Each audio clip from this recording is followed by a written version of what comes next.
S'il y a un DTR2, est-ce que tu y prendrais part? Est-ce que tu participes aux tâches ménagères? Tu risques de te faire connecter. Henri Tran est-il un bon combattant? Ok les gars, c'est parti pour un petit FAQ des familles, vos questions les plus insolites, les plus curieuses, les plus piquantes, peut-être intimes. C'est parti pour le FAQ de Greg MMA. Allez, première question. Tu t'es blessé comment? Eh bien, je me suis blessé comme un petit vieux. Tout se passait bien pendant mon combat. Préparation aux petits oignons. Et puis 3 jours après le combat, tout s'est bien passé. Et j'ai un petit souci là, j'ai un petit bobo au dos. Qu'est-ce qui se passe? Bon, un petit coup de kiné, un éternuement. Un éternuement m'a mis à terre, les mecs. Une petite hernie, ça pique. Donc pour l'instant, je suis en mode grand-père. Salut, tu as des astuces pour éviter la baisse de morale quand tu as une blessure et dois limiter le sport? Déjà, les gars, il ne faut pas avoir une seule passion, ou en tout cas pas une seule passion qui soit assujettie à des performances sportives, parce qu'une fois que tu blesses ton véhicule, après il ne te reste plus rien. Donc personnellement, j'ai d'autres passions que je cultive assidûment. Est-ce qu'une passion se décide oui ou non? Non, elle s'impose à toi, j'ai bien compris, mais bon. Également, quand tu es blessé, moi ce que je fais systématiquement, écoute, si tu es blessé à un bras, tu peux faire les jambes. Si tu es blessé aux jambes, tu peux faire les bras. Si tu es tétraplégique, tu peux même utiliser ton cerveau. Tu vois qui c'est le grand physicien, là, comme il s'appelle? Hawkins. Regarde Hawkins, c'est un boss du game, et pourtant il est en fauteuil roulant. Il y a toujours moyen de s'améliorer, les mecs. On ne lâche jamais l'affaire, tu entends? On ne lâche jamais l'affaire. Et comment on réagit, mes sponsors, face à la blessure? Ah, mes petits sponsors, je vous adore. Les gars, non, ils sont solides. C'est un rapport de confiance, d'amitié parfois. Ils me soutiennent, ils savent que je vais revenir plus fort, bien sûr, parce que la question ne se pose pas. Est-ce que je vais revenir ou pas? En tout cas, on va voir ce que les médecins vont dire, mais mes sponsors ne me lâchent pas. Unibet, Fitness Park, Nutrimuscle, ils sont toujours là, les gars. Je vous donne du love. C'est comme ça que disent les jeunes? C'est ce que je dis, moi, en tout cas. La vieille expression. Je vous donne du love. L4, L5, je suppose, la blessure. Fais pas genre t'es un médecin, frérot, t'en sais rien. Bon, ouais, c'est L5. De toute façon, je vous montre ça, mais vous allez rien comprendre. Si ça se trouve, je le tiens même à l'envers. J'en sais rien. Mais bon, en gros, voilà, il y a un pincement. Mais on en saura plus lors d'une prochaine vidéo, qui sera dédiée justement à ma blessure et à ce que je compte faire par la suite. Une vidéo très sympathique, beaucoup d'émotions. Donc restez connectés, les gars. Comme je vous ai dit, c'est pas parce qu'on est blessé qu'on ne fait plus rien. Bonjour à vous. Déjà, j'aime bien, c'est poli. Comment gérez-vous la douleur au quotidien et lors des entraînements? Alors moi, la douleur, les médecins donnent des médocs. Je déteste prendre des médocs. J'en ai pris un petit peu. Puis dès que je peux arrêter les médocs, j'arrête. Tu la gères comment? Tu as un peu mal et puis tu serres les dents, c'est pas grave. Quant aux entraînements, la douleur, c'est un signal qui te dit « frérot, fais doucement, va pas trop loin, sinon tu vas te faire un peu plus mal ». Donc dès que tu sens une douleur, tu fais pas. Et après, c'est des exercices avec une amplitude plus ou moins élevée pour ne pas justement ressentir la douleur. C'est dur de s'habituer à la douleur, surtout quand elle est constante et lancinante. Personnellement, c'est une douleur qui vient surtout quand je sors d'une position assise. Je suis assis, tu vois là je suis sympa, tout à l'heure, je vais me redresser et j'aurai mal. Du coup, je serai un peu agressif. Mais c'est pas grave. Tu prends sur toi et puis tu sais que ça va passer. C'est un petit moment à passer. Compliqué, mais bon. Comme dans une cage, tu as 15 minutes d'effort intense. Une fois que c'est fini, tu savoures la victoire. Et pour une blessure, c'est pareil. Donc la blessure, ça peut durer 3 à 4, 5 semaines, peu importe. Mais au bout du tunnel, il y a toujours la lumière, comme on dit. Ah, je la vois là. J'arrive! Elle n'est pas encore la lune. Est-ce que c'était évident de lancer ta chaîne en solo? Eh bien écoutez, moi j'adore créer du contenu, j'adore faire le gogol devant la caméra, j'adore m'entraîner dur avec des grands champions, j'adore tester mes différents formats plus ou moins excentriques. Donc ça me semblait une évidence de continuer. La vérité, je ne sais pas faire grand chose d'autre, divertir et faire des arts martiaux, et à côté, je ne sais pas ce que j'aurais pu faire. Donc oui, ça s'imposait comme une évidence. Et puis on va pas se mentir, les mecs, la vie d'un youtubeur, c'est pas ce qu'il y a de plus difficile. Est-ce que tu participes aux tâches ménagères, vaisselle, ménage, étendre le linge, etc. Ayant mal au dos, j'ai l'immunité. Et non, mais même avec le mal au dos, il faut que je m'active. Étendre le linge, on le fait ensemble. Le ménage, on a un aspirateur qui le fait tout seul. La vaisselle, c'est moi qui le fais. Mais qu'est-ce qu'elle fait du coup, madame? Je viens de me rendre compte que je me faisais carotte par madame. Comment va Julien? Comment va Julien? Écoute, on va lui demander. Mon frérot. Ouais. Oui, si tu veux. Bon, bah, voilà, il veut que je dise qu'il a été nommé membre de l'Académie française. D'où son beau ruban, voilà. Et puis désormais, il a un son supplémentaire hein, à son arsenal. Avant, vous connaissiez son fameux, voilà, reconnaissable parmi tous. Et puis maintenant, là, les spectateurs ont levé la tête. Là, d'un coup, ils se sont dit, ah, ça c'est intéressant, ça. Bah non, mais Julien, il va très bien, écoute.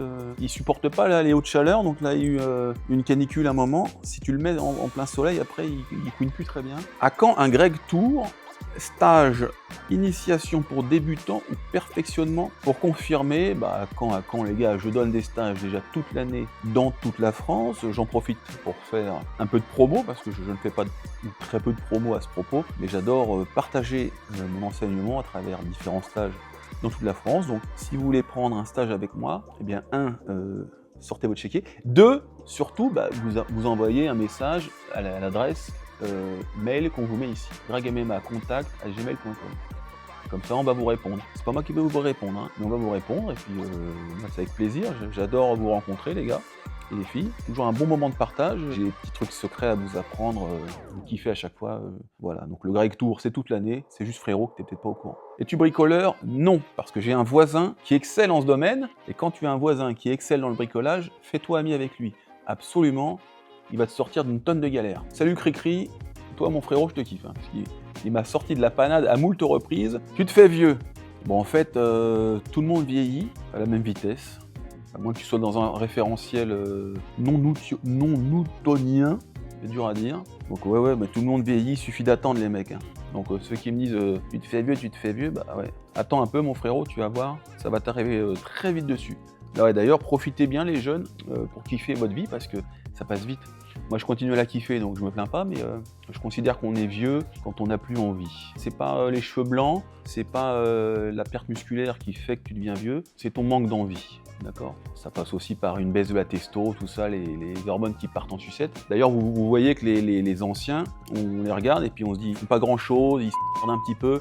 Et ils ont tout vécu, les gars, ils ont plus d'hormones qui les poussent à entreprendre. C'est comme ça que la vieillesse, ça advient.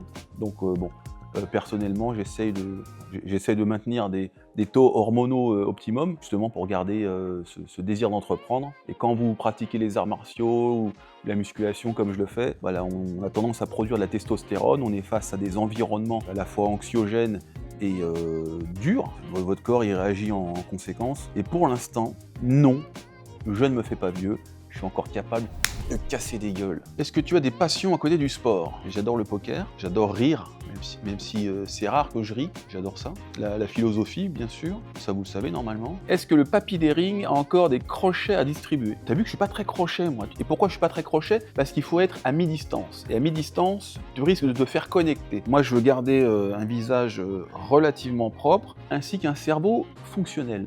Donc j'aime bien attaquer à distance avec des directs. S'il y a un DTR2, est-ce que tu y prendrais part? Ah, DTR2, c'était sympa. Hein.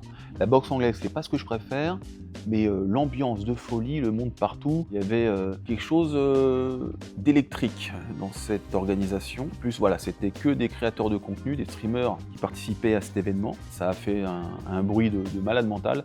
Donc oui, j'y retournerai avec grand plaisir. Contre qui, je ne sais pas. Bah, c'est ça, hein, c'est l'adversaire. Parce qu'un gars qui fait du contenu, qui veut m'affronter, c'est pas tous les jours. D'ailleurs, toujours un big up à Billy, qui a eu les cojones de m'affronter. Chapeau. Et en plus, il était blessé, donc courageux le garçon. Hein. Et organiser et combattre, il devait avoir une charge mentale énorme. Je dis pas que j'avais pas de charge mentale, hein, liée à mon statut.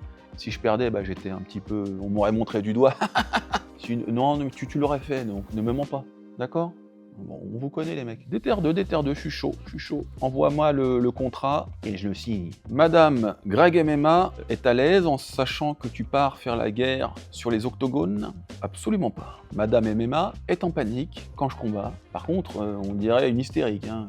Heureusement qu'il n'y a pas une caméra sur elle parce que elle met des coups de poing dans le vide. Elle dit allez. On entend qu'elle, tendez votre oreille, tenez, écoutez. Et ben voilà, ça c'est Madame MMA. Elle vit les choses à fond. Bien sûr, elle est très stressée parce que quand tu regardes quelqu'un que tu aimes, tu vis la chose d'autant plus fortement que tu ne peux pas agir sur l'action en elle-même. Donc c'est un stress qui est fait d'impuissance et d'amour. C'est beau, hein? J'aurais pu être poète aussi, ouais.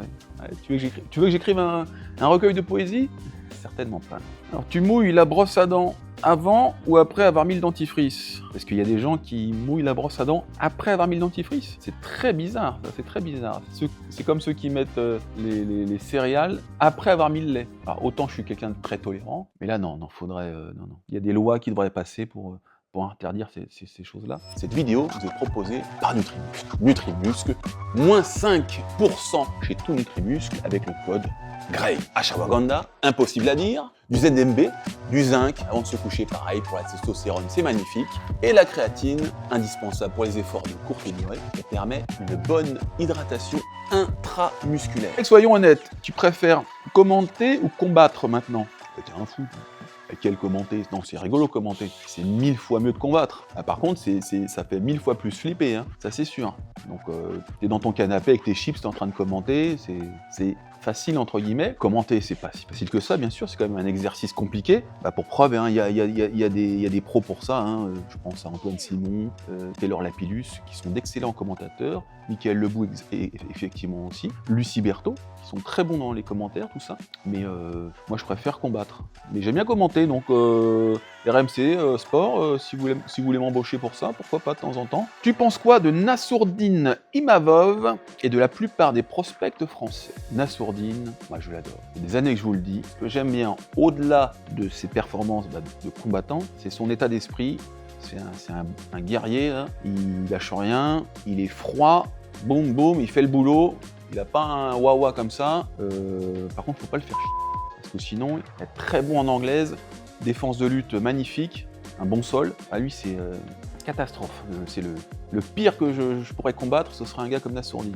Ouh, il fait flipper, hein. Et puis les autres, est-ce qu'on peut parler de prospect pour Nassourdine? Non, je pense que c'est top UFC, donc non, Nassourdine n'est pas un prospect, ce n'est pas un futur espoir, c'est un champion confirmé. En parlant de prospect, on pourrait parler de Morgan Charrière, qui n'a pas encore confirmé, Faresiam, William Gomis, tous ces gars, moi, de toute façon, je les adore, qui sont cool. En général, et les combattants, c'est des mecs sympas, c'est pas des faux derches, c'est des bosseurs, ils ont la tête sur les épaules. Je crois pas en avoir rencontré qui avait la grosse tête. Quel combattant aurais-tu rêvé d'affronter? En MMA, hein? Mike Tyson, tiens, je pense que j'aurais pu le battre dans une cage. Oh, il a dit qu'il pouvait battre Mike Tyson! En MMA, les mecs, en MMA! Oh, il te met une patate, il te couche, Mike Tyson! Eh qu'il essaye, Mike, qu'il essaye, je suis pas non plus... un demeuré, hein. Ça va être double leg direct, on le fout par terre et on prie pour que l'arbitre ne relève pas le combat. Mais honnêtement, je pense que je peux le battre. Quel est ton pari pour le prochain UFC? Ok les gars, UFC 318, on parie avec Unibet, le main event de folie, Max Holloway contre Dustin Poirier. Les gars, vous mettez une pièce sur Dustin Poirier, je sens qu'il va être chaud patate pour éteindre Max Holloway. On n'oublie pas 100 € de bonus avec le code GREG si c'est votre premier pari. Bien entendu, interdit au moins de 18 ans, vous pariez un tout petit peu les mecs. Tu vas faire quoi pour ta hernie? Ma hernie comme si elle m'appartenait. Non, elle va dégager vite fait, la hernie. C'est pas ma hernie, c'est la hernie. Donc elle va vite virer, je sais pas ce que je vais faire. En tout cas, en attendant, je continue à m'entraîner sous le seuil de douleur. Et puis je vais voir ce que les médecins vont préconiser comme exercice ou que sais-je. En tout cas, ma prochaine vidéo, ce sera sur ma blessure et tout ce qui est récupération. On va bien rigoler, vous inquiétez pas. Donc je suis dans l'expectative, un peu comme vous, hein, et puis on attend, puis on verra. Quelle est la personnalité que tu rêverais d'inviter sur ta chaîne?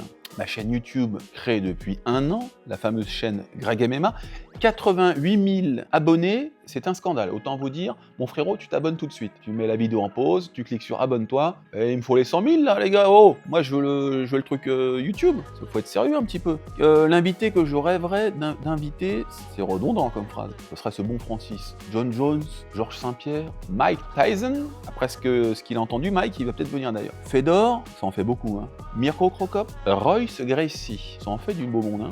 Bon, vous savez quoi, je vous dis un petit secret. On sait jamais, ça va peut-être venir, mais faut vous abonner. Ton pire KO, personne ne m'a jamais mis KO.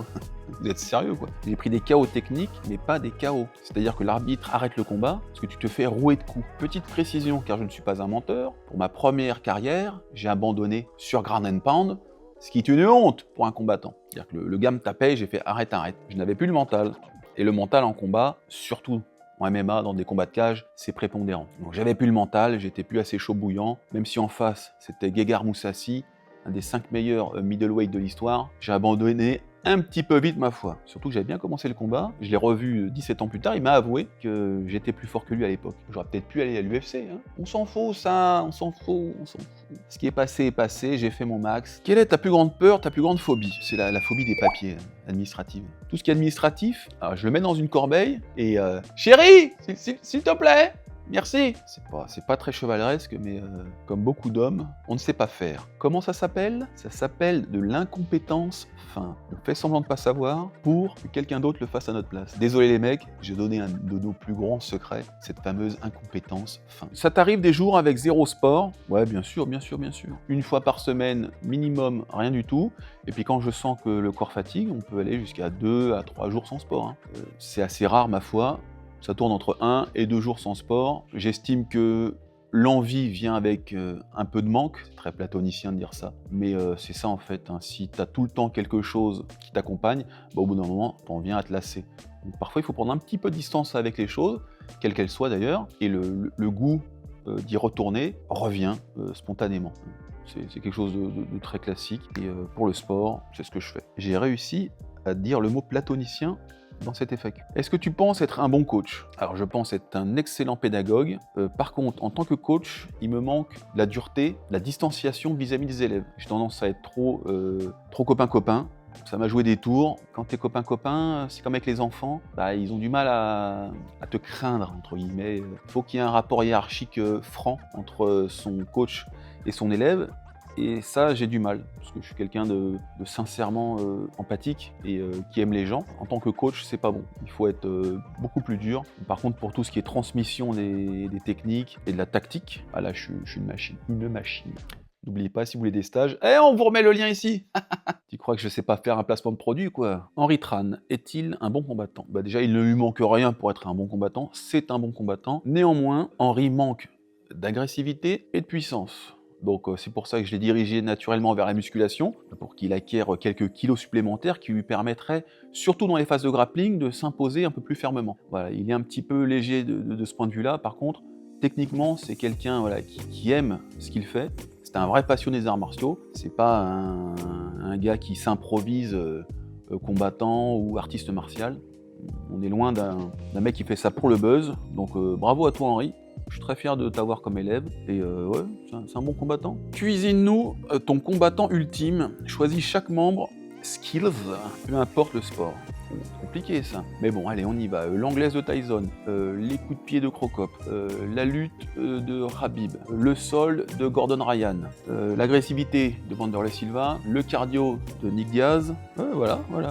Vous avez le prototype parfait. Et peut-être ma belle gueule. Tu sais quoi, mais la tchatche de Cédric Doumbé, tiens. Je vais pas mentir, même j'aime pas, mais il est bon et il va pas trop loin. Donc ouais, la tchatche de Cédric Doumbé. Toi, aujourd'hui, avec 15 ans de moins, versus toi, qui est-ce qui gagne? Alors attends, parce qu'il faut calculer, il y a 15 ans, j'avais 32 ans, et j'étais pas au meilleur de ma forme, les cocos. J'étais un petit peu tombé dans certains vices. Voilà, je faisais un petit peu n'importe quoi, on va pas se mentir, et j'avais un peu arrêté les sports de combat. Je continue un petit peu à m'entretenir, parce que j'ai un ego, je suis un peu narcissique vis-à-vis de mon aspect plastique, donc je continue à m'entraîner, mais voilà, je faisais un petit peu n'importe quoi, donc je pense que le gars, le grec d'aujourd'hui casse la gueule du grec d'il y a 15 ans. Maintenant, j'étais un peu plus fort quand j'avais, je sais pas, 26, 27 ans, là c'est une autre histoire. Néanmoins, aujourd'hui, je suis beaucoup plus technique qu'avant, je sais bien mieux gérer mes émotions et mon cardio, donc je pense que le Greg de 47 ans battrait le Greg qui a combattu notamment au Pride quand j'avais 26 ans. Comment ça, Greg, tu as combattu au Pride contre le numéro 1 de l'époque, Paulo Filho? Mais donne-nous une preuve. But for Bush Legem, the saving graces, they brought the fight back to its feet. Yep, and then Paulo bully dogged it. C'est sur internet, tu peux vérifier. En sachant que mon meilleur classement mondial a été 33e, je crois, mondial, ou 34e. Voilà, donc c'est bien. Aujourd'hui, je crois que je suis 250e, 275e mondial. C'est pas si mal non plus, faut pas croire. Tu vous regardes un tennisman qui est 275e mondial, c'est un tueur le gars. Alors un tennisman qui est classé 33e, c'est fantastique. Mais à l'époque où je combattais, c'était plus facile. Mais je l'ai fait. Salut! Que dois-tu faire pour ne plus être gêné par cette blessure du cou? Rester debout. Mais au bout d'un moment, il faut bien que le corps s'allonge ou que je m'asseye. Donc voilà. Allongé, c'est bon. Debout, c'est bon. Assis, c'est mauvais. Là, je suis mi-allongé, mi-assis. On va voir quand je vais me lever. Est-ce qu'on va avoir de nouveaux concepts de vidéos sur ta chaîne? Alors, des concepts nouveaux, oui. Il y en a 2 en tête, voire 3. Je vous prépare ça, les gars. Vous savez quoi? Quand on a une blessure, on se remet en question et on prend de la distance vis-à-vis de notre environnement, vis-à-vis de ce qu'on a envie de faire. Et cette blessure me donne envie de tester de nouvelles choses. Et ça, je vais vous préparer ça. Alors je vous donne pas de date, parce que je ne sais pas quand est-ce que je serai guéri. Si je guéris, mais je suis optimiste, je pense que je vais guérir. Il y a des nouveaux concepts qui vont émerger sur ma chaîne. Je pense qu'on va kiffer ensemble, parce que le but, c'est de se marrer, c'est d'apprendre et c'est de découvrir. Tant qu'on a ces 3 choses, ça va, et il y aura ces 3 choses. Donc vous allez kiffer, les gars. Restez tune, comment ils disent les jeunes, stay tune. Restez connectés, c'est ça? Et ça va venir bien vite, je me remets d'aplomb et on va faire des trucs de malade ensemble. Aurais-tu envie de créer un événement type d'éther, mais plutôt MMA? Oui, j'ai des bonnes pistes à ce propos. Je préfère pas trop en parler parce que ça peut donner des idées à d'autres pour qu'ils s'y engouffrent. Mais ouais, j'ai des connexions, des gens qui sont très très puissants qui pourraient m'aider en ce sens. J'ai aussi envie de voir certains combats personnellement qui n'ont pas été faits. Donc en tant que matchmaker, je pense que je serais pas mal. En tant que promoteur également, c'est des choses qui pourraient advenir à moyen terme. On n'est pas là encore. Mais un déter en mode MMA, ça aurait de la gueule, je pense. Est-ce que ce serait pas la fin de cette FAQ, les gars? En tout cas, j'ai été ravi de partager ces moments avec vous. Écrivez-moi en commentaire, peut-être, que vous avez ressenti, ce qui vous a interloqué, ce qui vous a choqué peut-être, des choses que vous ne connaissiez pas chez moi peut-être, qui vous ont interpellé. N'hésitez pas à le partager en commentaire, comme je vous ai dit, je les lis tous. Donc allez-y les mecs, je n'y réponds pas mais je les lis. Ouais, je les lis. Je vous fais plein de bisous, n'oubliez pas de vous abonner à la chaîne, Greg MMA. Vous me suivez sur Instagram, sur TikTok, sur Facebook, sur X, jamais de la vie. Ah non, jamais, non. Je tiens ma santé mentale. En attendant, en parlant de santé mentale, je continuerai à parler à mon cochon d'Inde Julien, ouais, mon frérot. Vous voyez que la santé mentale va bien. Je vous fais plein de bisous. À très bientôt, dans 15 jours pour la prochaine vidéo. Os!